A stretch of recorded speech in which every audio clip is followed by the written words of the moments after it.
Señor, que predicásemos su palabra, de ir por todo el mundo y de predicar el evangelio a toda criatura, para que todo aquel que creyere y fuere bautizado sea también salvo de toda condenación. Aleluya. Esta mañana yo quiero hablarte acerca de la última cena. Estaremos en unos momentos compartiendo de la Santa Cena, y espero que cada uno de ustedes allá en casa hayan preparado, o todavía hay tiempo de preparar su pan y su vino o jugo para poder celebrar juntos la Santa Cena. Y yo quiero que cada uno tenga su Biblia. Los hermanos que nos están viendo allá en la zona 12, allá con Pastora Yanira, sé que hay un grupo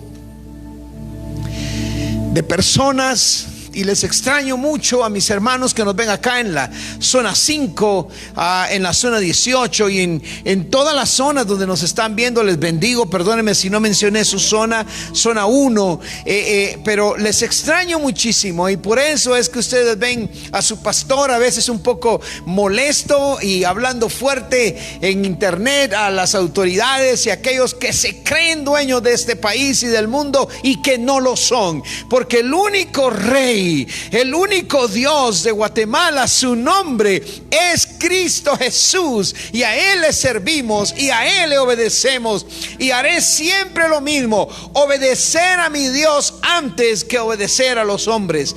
Claro que obedeceremos cualquier asunto que venga del gobierno, pero que no pelee contra la palabra de Dios, porque cualquier cosa que vaya en contra de la palabra de Dios no lo haremos. Así terminemos en la cárcel, así terminemos muertos, no haremos nada que vaya en contra de lo establecido por nuestro Señor en su palabra. Así que bendecimos y oramos por el gobierno en su totalidad, al legislativo, al ejecutivo, al judicial. Oramos por los 3 organismos del gobierno y le pedimos al Señor que les ilumine, que les levante el entendimiento, que busquen al Señor, que no solo tengan a Dios como la palabra Dios. La palabra Dios en sí sola no hace nada. Necesitan tener a Dios en su corazón, necesitan salir de sus malos caminos y volver al Señor para que les perdone, y una vez perdonados tengan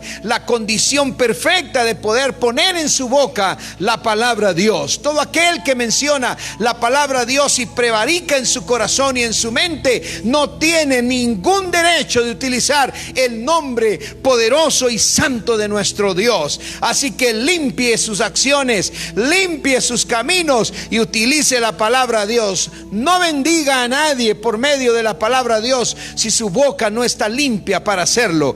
Así que yo quiero hablar esta mañana acerca de la última cena, y vamos a ir al Evangelio de Mateo, capítulo 26, lectura que ya mi esposa leía anteriormente, versículos 17 al 19, y luego leeremos del 26 al 30, y dice así: en el nombre de Jesús. Versículo 17: el primer día de la fiesta de los panes sin levadura, vinieron los discípulos a Jesús diciéndole: ¿dónde quieres que preparemos para que comas la Pascua? Y él dijo: id a la ciudad a cierto hombre y decidle: el maestro dice, mi tiempo está cerca, en tu casa celebraré la Pascua con mis discípulos. Y los discípulos hicieron como Jesús les mandó y prepararon la Pascua. Cuando llegó la noche, se sentó a la mesa con los 12. Vamos ahora a ir al versículo 26. Gloria a Dios. Busca versículo 26. Ahí está. Versículo 26 al versículo 30. Y mientras comían, tomó Jesús el pan y bendijo, y lo partió y dio a sus discípulos y dijo: tomad, comed, esto es mi cuerpo. Y tomando la copa y habiendo dado gracias, les dio diciendo: bebed de ella todos, porque esto es mi sangre del nuevo pacto, que por muchos es derramada para remisión de los pecados. Y os digo que desde ahora no beberé más de ese fruto de la vid hasta aquel día en que lo beba nuevo con vosotros en el reino de mi Padre. Aleluya, palabra de Dios.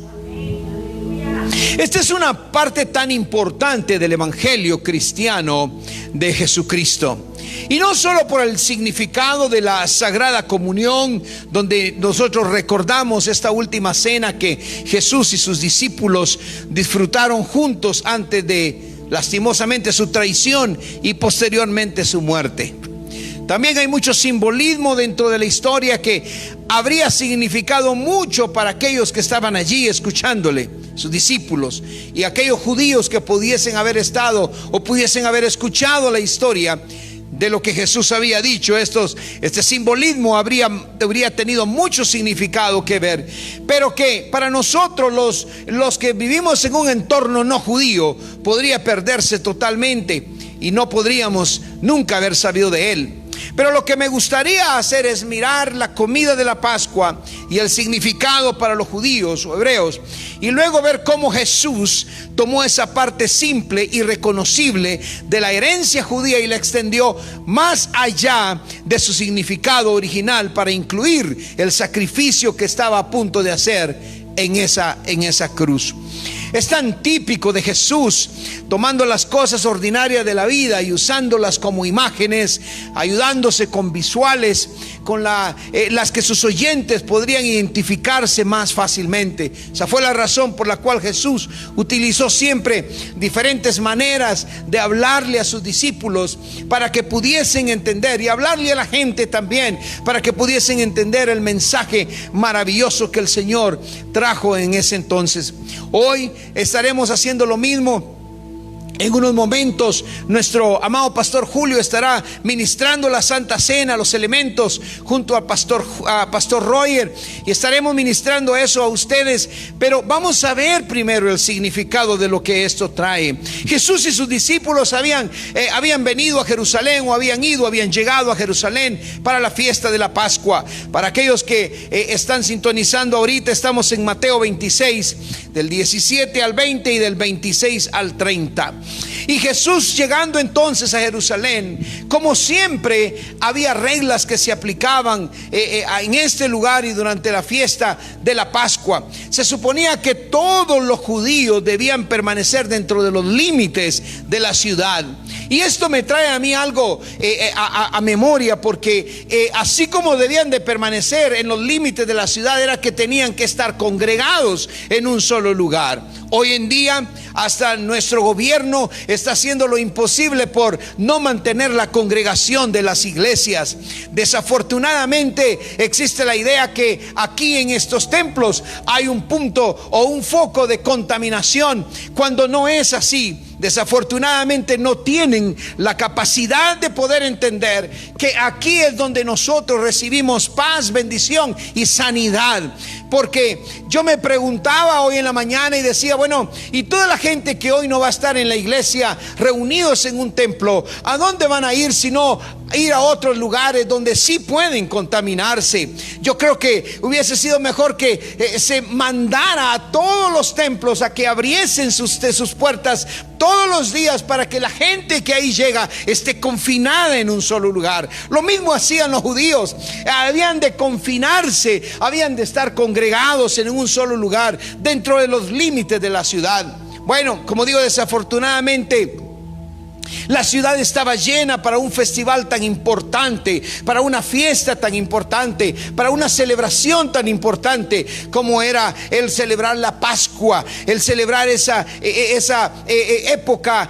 Esos días eran tremendos para ellos, era de gran y mayor importancia. Pero como estaba tan lleno, se consideró aceptable el tener un alojamiento, un hospedaje o un lugar donde hacerlo en las aldeas circundantes, siempre que la comida de la Pascua real se celebrara en Jerusalén. Es decir, que el evento mayor se iniciara y se hiciera en Jerusalén, que el sacerdocio judío pudiese celebrarlo allá en el centro de Jerusalén. Así que aquí tenemos ahora a Jesús y a sus discípulos en Betania, y Jesús ya había hecho planes sobre dónde se comería la cena de la Pascua. Algunos eruditos hablan que cuando Jesús menciona decirle a cierto cierto hombre.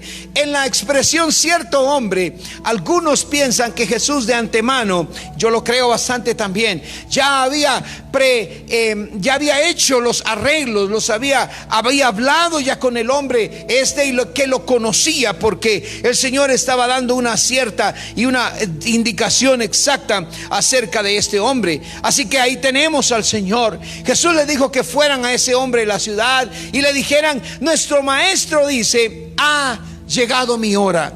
Yo me pregunto si Jesús ya había hablado con este hombre acerca de su hora. ¿Y qué significaba, entre comillas, su hora? Mi hora. Ya había llegado mi tiempo en el cual yo debía, dijo Jesús, o debo de seguir y continuar con el mandato de mi Padre que está en los cielos. Jesús nunca actuó por sí solo. Jesús siempre tuvo la obediencia de actuar bajo la ordenanza de lo que el Padre le había enviado a hacer a la tierra. Había un propósito, había siempre una meta que cumplir de parte de Jesús cuando Él estaba hablando acerca de su Padre. Y le dijo: díganle que quiero comer la cena pascual con mis discípulos en tu casa. Esto me llena de alegría al saber que hoy también el Señor Jesús nos manda y nos dice: oye, yo también quiero comer la Santa Cena en tu casa. Recuérdame siempre en tu casa. No, oiga, aunque todos traten de persuadirnos a no estar en los templos, la verdad es que en el inicio en la iglesia se hizo en las casas, y la Santa Cena se llegó a celebrar en las casas. Los corderos eran cocinados en las casas, y la bendición de Dios llegaba en las casas. Así que por más que traten de hacer lo que quieran hacer contra la iglesia, no van a poder, porque como decía otro pastor nuestro local de la iglesia anoche, Pastor Julio, decía: no nos van a parar, y allí vamos a estar y vamos a glorificar el nombre de Dios, y no nos doblaremos ante nadie más. Nuestras rodillas solo se doblarán ante Jehová de los ejércitos. Aleluya. Pues Jesús le dijo: yo quiero que celebren mis discípulos conmigo en tu casa. Hermano, hermana, amigo y amiga, Jesús quiere llegar a tu casa. Aprovechemos este tiempo para abrir nuestra casa, literal, la puerta de nuestra casa física, y dejar que la bendición del Espíritu Santo venga y que more en nuestra casa también. Aleluya. Jesús le dijo: vayan y esta casa estará dispuesta. Y ellos hicieron lo que Jesús dijo y prepararon la comida. La comida de la Pascua era el comienzo de toda una semana llena de fiestas, la fiesta de los panes sin levadura. Y aunque no vamos a ahondar en ese tema, en este caso comenzaba el jueves por la mañana, cuando se eliminaba toda la levadura de una casa. De hecho, sacaban la levadura de la casa. Era tremendo. Yo estaba hablando con un rabino y me decía que cuando ellos hacen esto, sacan hasta el aceite de su casa. O sea, no hay en un rincón de su casa nada de levadura, ni de aceite, ni de grasa que pueda estar en su cocina. Lo eliminan, lo sacan. Ahora entiendo por qué el judío, cuando va a la tienda, compra únicamente lo de la semana. ¡Qué tremendo! Entiendo algunas personas que quieren ser judías también, muy judías, como que se pasan de judías. Pero no había nada de eso. Este fue un momento simbólico al recordar dos cosas. En primer lugar, escuche, fue para recordar el momento en que los israelitas tuvieron que huir. Oh, yo quisiera que usted en su casa, y los 4 o 5 que estamos acá, repitamos la palabra huir. Huir de la presencia de aquellos que los tenían esclavos en Egipto. El primero, recordémonos en Éxodo 12:33, cómo la palabra del Señor nos habla y nos dice lo siguiente. Usted puede buscarlo también allí en su Biblia, Éxodo 12:33, que nos habla y nos dice: y los egipcios apremiaban al pueblo, dándose prisa a echarlo de la tierra, porque decían: todos somos muertos. Esto me trae una alegría, el saber que los mismos egipcios tenían estaban apresurados a que se fueran los hebreos, estaban apresurados a darle la libertad. Y por más que hoy apresionen al pueblo cristiano en Guatemala, llegará el tiempo cuando el impío dirá: tomen el mando, tomen el poder, porque es necesario que Dios gobierne, es necesario que haya libertad, es necesario necesario que el pueblo de Dios sea libertado, sea libre para la gloria de Dios. Aquí los egipcios, después de haber pasado las plagas, tenían tanto miedo y sabían que se iban, si los hebreos seguían en ese lugar, iban a tener problemas y de pronto todos iban a morir. Ya sus primogénitos habían sido muertos, y me imagino que uno u otro por ahí ha de haber muerto de ataque al corazón al ver a sus hijos muertos. Eso no lo dice la palabra, es una especulación propia. Ya habían muertos, porque sucede hoy en día. Hoy todo el mundo está paniqueado, como dicen por ahí. Hoy todo el mundo tiene pánico. Hoy todo el mundo muere, no ni del virus, ni de la vacuna, ni de esto, sino que mueren del miedo que hay adentro. Por eso yo vengo a decirte hoy que Cristo vino a darte libertad. Cristo vino a darte libertad. Libertad del virus, libertad del miedo, libertad de la pandemia, libertad de opresión gobernativa, libertad de todo lo que hoy el mundo egipcio espiritualmente quiere hacerte. Sin levadura, porque la masa no se iba a poner así como aquellos panes que comemos a veces bien infladitos, sabrosos. Hoy estoy en ayuno, así que tengo hambre. Pero esos panes no se iba a levantar, no se iba a ensanchar, no se iba a poner así. Pero el pan sí podría hornearse rápidamente. Nosotros hoy los pastores estamos actuando rápidamente. Mire qué sigiloso es Satanás. Día viernes nos cierran para que día sábado no podamos hacer nada y el domingo no haya Santa Cena, porque en la mayoría de iglesias, en la mayoría de templos, el primer domingo se celebra la Santa Cena. Pero yo le aseguro que nada pudo pararnos de celebrar la Santa Cena del Señor, y nada lo podrá hacer. Aleluya, porque rápidamente nos pusimos de acuerdo para producir lo que debíamos de producir. Ese pan se parecía mucho a la galleta que hoy comemos. Esa galleta que no tiene levadura, esa galleta que está un poco tiesa, que no sabe sabrosa si no le pone un poco de queso crema encima. Si la come sola no tiene un sabor apetecible. En segundo lugar, le recordó a la gente que en el pensamiento judío la levadura está asociada con la corrupción. Por eso, hermanos, debemos de ponernos a dieta. Por eso los corruptos están muy gordos. Ay, Señor, esa fue una broma. La levadura está asociada con la corrupción. Espiritualmente, todo aquello que le viene levadura está asociada o tiene relación, una correlación con el pecado, con la malicia. Tiene una correlación con aquello que infringe las leyes del Señor. Y Jesús le estaba recordando a la gente eso. Les decía, no pueden asociarse con la levadura. Por eso la palabra de Dios dice que un poco de levadura leuda toda la masa. Por eso dice que debemos de estar siempre, que debemos de tener nosotros este privilegio grandioso como algo grande, algo poderoso, de que somos hijos de Dios, de que somos un pan. Por eso el pan de vida, Jesús no podía asociarse con la corrupción, no podía tener levadura. La levadura está asociada con la corrupción. Piensen cómo se propagan los rumores y la corrupción. Al igual que las células de levadura se multiplicarán si se dan las condiciones adecuadas para que la levadura se fermente y finalmente estropee todo lo que se hace si no se controla. Por eso en las iglesias hablamos tanto acerca de no pecar, acerca de mantenernos limpios, acerca de mantenernos puros, acerca de mantenernos santos. Y escuchen, no estoy diciendo que somos puros, no estoy diciendo que no pecamos, no estoy diciendo que no erramos, no estoy diciendo que no podríamos fallar o pensar mal de alguien, pero estoy diciendo que debemos de salirnos de ese entorno donde hay levadura y venirnos de nuevo al pensamiento y a la petición de Jesús, que dijo: únanse, júntense y recuérdense de lo que hoy estoy haciendo. Remember me, dijo en inglés. Recuérdese de mí, acuérdense de mí cada vez que se reúnan para hacer esto. Así que el jueves por la mañana los discípulos se habían ido a Jerusalén y encontraron a la casa a la cual Jesús les había indicado, y realizaron la búsqueda ritual de la levadura. Limpiaron la habitación y prepararon el pan sin levadura. Oiga eso. Llegaron y se aseguraron que no hubiese levadura por ningún lado.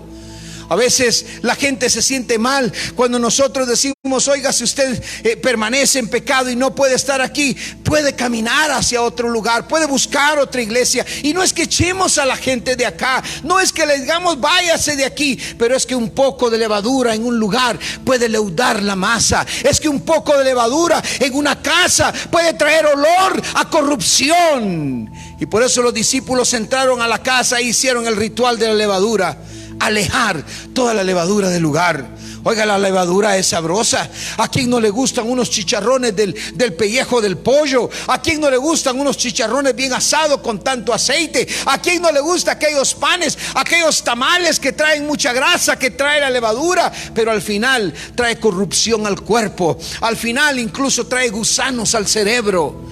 No voy a dar una clase de comida el día de hoy, pero sí estoy hablando que el siguiente trabajo después de esto era preparar el cordero pascual para la comida. El jueves por la tarde los discípulos habrían llevado un cordero al templo para ser sacrificado, y luego, ya cuando había sido sacrificado, esa carne se volvía a la casa para ser consumido más tarde, para comerlo entre todos. Nuevamente, este fue un ingrediente simbólico que se remonta a los días de allá de Egipto. En Egipto, en la época de las plagas, los israelitas debían ser perdonados para que los egipcios los dejaran ir. De hecho, los egipcios querían que se fueran. Éxodo 12:21 dice: entonces Moisés convocó a todos los ancianos de Israel y le dijo: vayan enseguida, escojan los animales para sus familias y sacrifiquen el cordero pascual. Hoy en día también tenemos que sacrificar nosotros. Ya no sacrificamos un cordero, porque el cordero ya fue sacrificado una vez por todas. El cordero de corderos, el cordero inmolado. Oh, aquel que dijo: yo voy y doy mi vida para que muchos la tengan. Aquel que dijo: doy mi sangre para que muchos limpien su sangre. Aleluya.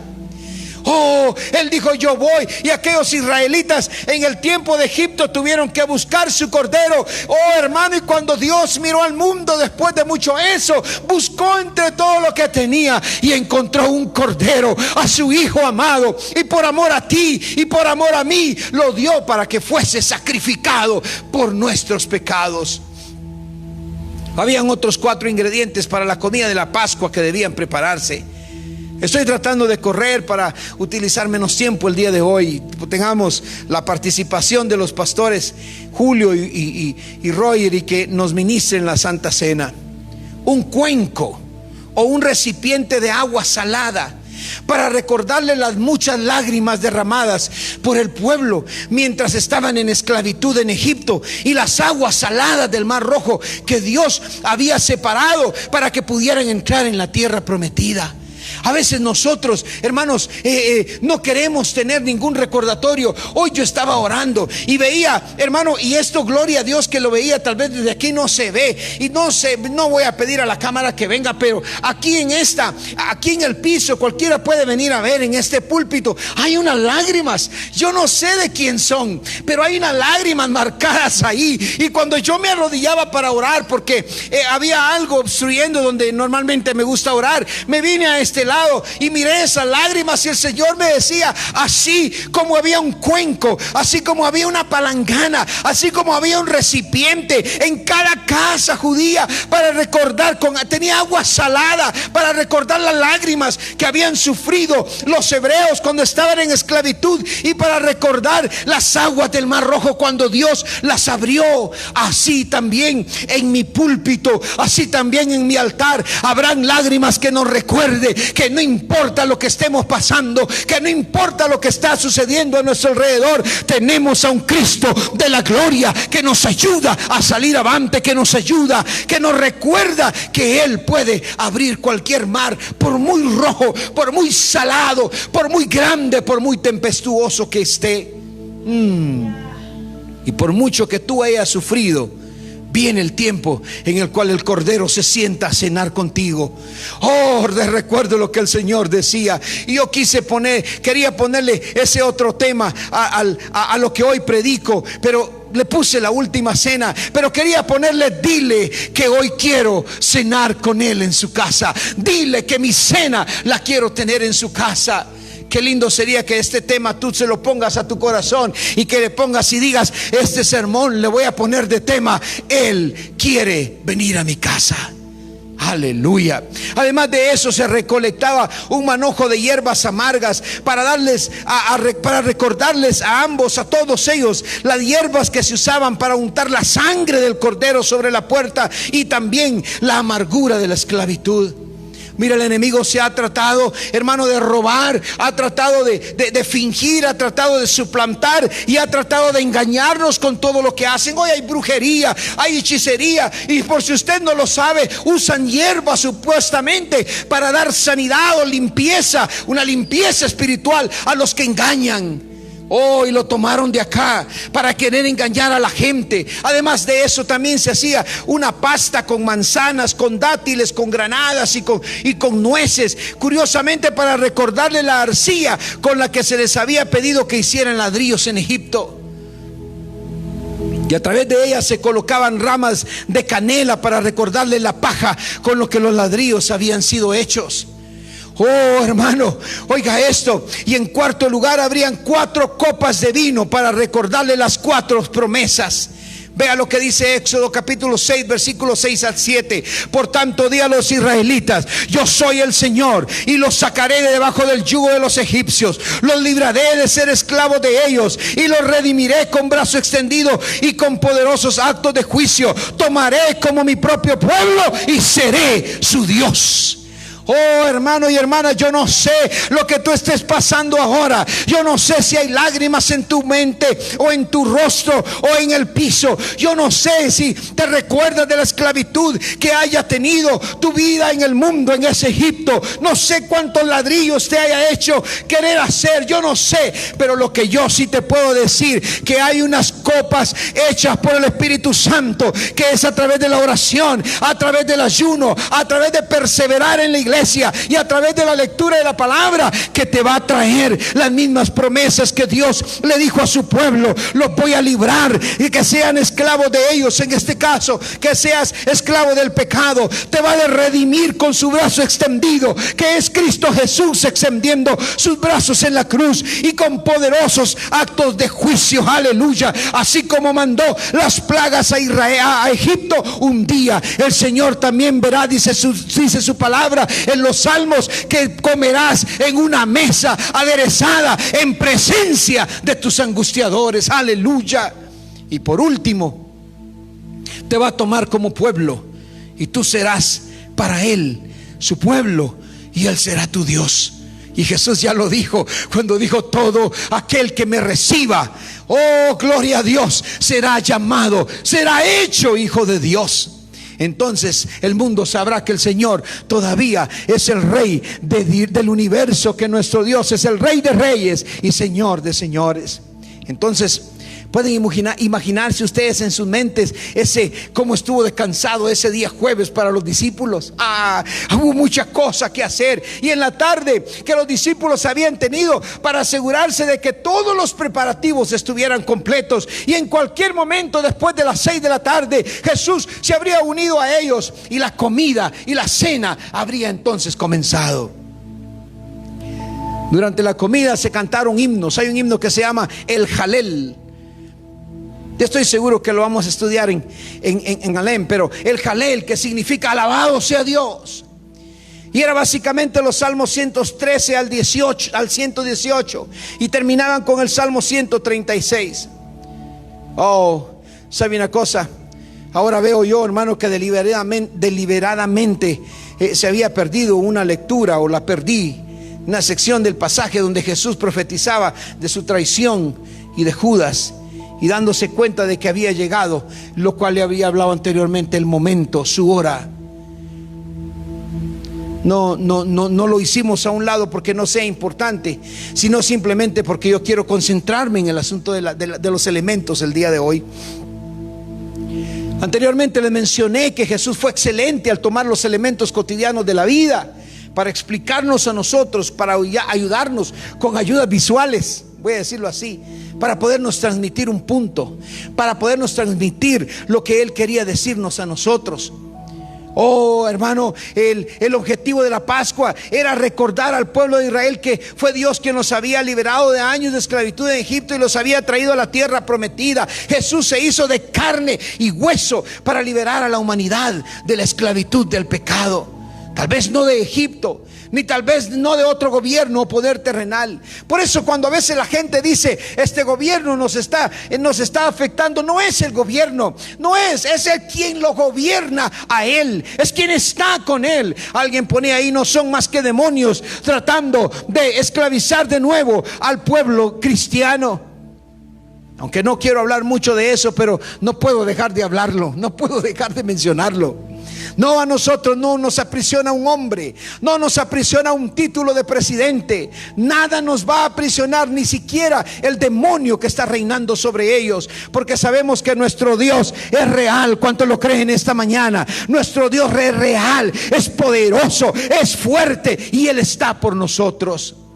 Bueno, ¿qué decía Jesús con todo esto? Primero, Jesús ofrece la liberación. El cordero pascual sacrificado y consumido en la comida era un símbolo de la protección de Dios. Era un símbolo de sus brazos amorosos, de la seguridad que Él nos da. Hemos escuchado el pasaje donde Moisés le dice al pueblo que marcara sus puertas con sangre, con la sangre de un cordero. Y cuando vino el desastre sobre el país de Egipto, las únicas casas que se salvaron fueron las que tenían la marca del cordero sobre ellas. Dios había salvado a su pueblo como lo había prometido a través de su profeta Moisés, para que pudieran llegar a la tierra prometida. Cordero de Dios que quita el pecado del mundo. Aleluya. Esas fueron las palabras que forman parte de una oración que se utilizaba respecto a Jesús. Jesús, el Cordero de Dios, el que salva a la humanidad de las consecuencias del pecado, como lo prometió a través de su palabra, para que la humanidad pueda conocer a un Cristo de la gloria, para que puedan conocer el reino de Dios. Es que el reino de Dios se ha acercado a la tierra. Es que el reino de Dios está en medio de nosotros. Es que nosotros somos el reino de Dios para una tierra real, una tierra muy prometida. Jesús ofreció seguridad en la tierra y seguridad en el cielo, seguridad en el tiempo y seguridad en la eternidad. Por eso no temamos, no temas de abrir tu boca. Mi esposa escribía, nos pueden cerrar los templos, pero no cerrarán nuestra boca de gritar y de decir que Jesús ofrece liberación, que Jesús ofrece salvación. Cuando Jesús les dio una de las copas a sus discípulos para que bebieran, Él les dijo, tomen esto y beban. Esto es mi sangre. Y con ella, parafraseando, yo hago pacto con ustedes. Más bien, y con ella y a través mío, Dios hace pacto con ustedes. La comida de la Pascua tenía una relación entre Dios y los israelitas, y la importancia del recuerdo, como ya les expliqué. El Antiguo Testamento habla de un pacto entre Dios y su pueblo. Dios promete cuidarlos, Dios promete entregarlos y cuidarlos, si hacen de su parte, entregarlos a la seguridad, que vivan vidas que sean dignas de llamarse pueblo escogido, elegido de Dios. Si ellos ofrecen su vida y reconocimiento al gran Dios todopoderoso, al gran yo soy. Hasta hoy en día vemos cómo el pueblo de Israel es siempre liberado de cualquier cosa. Hasta hoy en día vemos cómo el pueblo de Israel es un pueblo escogido. Y Dios bendiga a Israel. Dios bendiga al pueblo de Israel y lo tenga siempre en alto. Aleluya. Jesús habla de la comida, durante la comida habló que su sangre es la sangre del pacto. Jesús diciéndole a sus discípulos que Dios está entrando, que Dios está viniendo a través de Él en una nueva relación con su pueblo. No había relación entre los gentiles y el Señor, Dios de los ejércitos. No había una relación a la cual pudiésemos aferrarnos. No teníamos una mano del cual tomarnos. Hasta que Jesús dijo, esta mi sangre es el nuevo pacto entre ustedes, mi nuevo pueblo, mis hermanos, de los hijos de Dios, del cual yo soy el primogénito entre todos.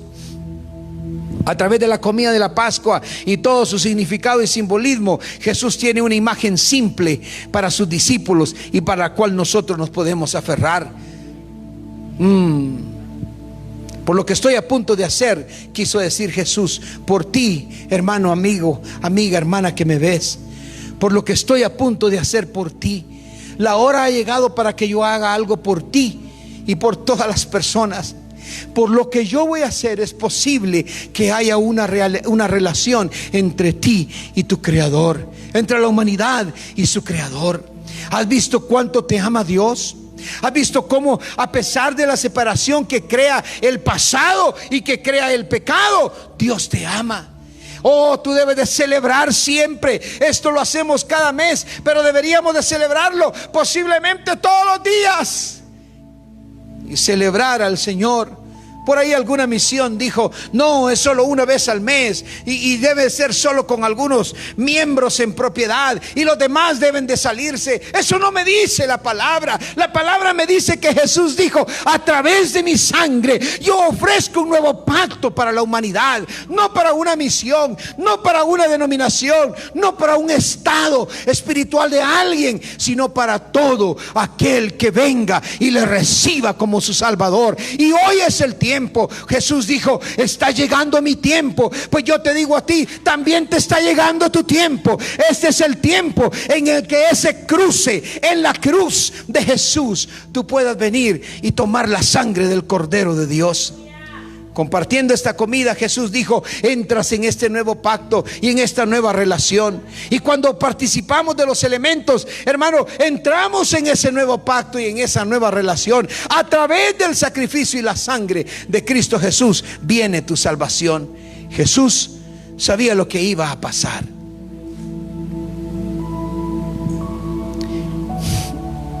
Jesús sabía que sería traicionado. Jesús sabía que después de esa cena, el discípulo más fuerte le iba a negar. El más fuerte, el que había dicho: yo doy mi vida por ti, le iba a negar. Aquel que metía su pan en el plato de su comida. ¿Y sabe qué quiere decir eso? Aquel que metía su pan y lo jugaba en el caldo del cordero sacrificado, ese lo iba a entregar por 30 monedas de plata. Jesús lo sabía. ¿Sabe por qué lloro? No lloro por tristeza, lloro por alegría, por el ejemplo que el Señor nos da. Tú y yo sabemos que el mundo nos va a traicionar. Tú y yo sabemos que el mundo nos va a negar. Tú y yo sabemos que la libertad puede ser coartada contra nosotros. Tú y yo sabemos que el mundo hará lo imposible por callarnos. Fue llevado ante el Sanedrín como prisionero el Señor, y de ahí fue llevado a la crucifixión. Pero sus palabras dejó claro que él no vio esto como una forma de derrota, ni como una forma de pérdida, ni como una forma de muerte. Alguien el otro día predicó y dijo: Jesús realmente nunca murió. Y la verdad que estaba equivocado, porque tenía que morir para vencer la muerte y resucitar al tercer día. Pero la deidad de Cristo nunca pudo morir. Su deidad permaneció para siempre, porque Él es el mismo de ayer, de hoy y todos los siglos. Y aunque su cuerpo pereció, el Espíritu Santo le dio vida de nuevo y lo levantó al tercer día para demostrarle a todos aquellos que Él y sus palabras permanecían cumpliéndose. La palabra de Dios, cuando dice: todo pasará, pero su palabra no pasará. Aleluya. Después de eso, Él estaba hablando del reino y de su gloria, y no de la humillación, cuando Él dijo: viene mi tiempo. Luego cantaron un himno, el cual ya les dije, y salieron al monte de los olivos. La comida habría terminado con el canto del himno final, el gran jalel del Salmo 136, mientras Jesús y sus discípulos se dirigían al monte de los olivos. Ha llegado el tiempo. Ha llegado el tiempo en que tú y yo digamos: gracias, gracias Jesús.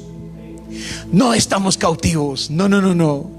Gracias, señor presidente, porque nos enviaste a nuestras casas a traer la bendición del Cordero Pascual, a traer la bendición del Cordero, el Hijo de Dios, el que quita el pecado pecado del mundo. Gracias, y pronto volveremos, estoy seguro, a nuestros templos y daremos gloria, y de pronto hasta le ponemos música al Salmo 136 y lo cantaremos llenos de alegría y de gozo, porque Cristo ha resucitado. Él es nuestra Pascua. Aleluya. Si usted está contento, dele palmas al Señor en esta mañana y démosle gloria al Hijo de Dios.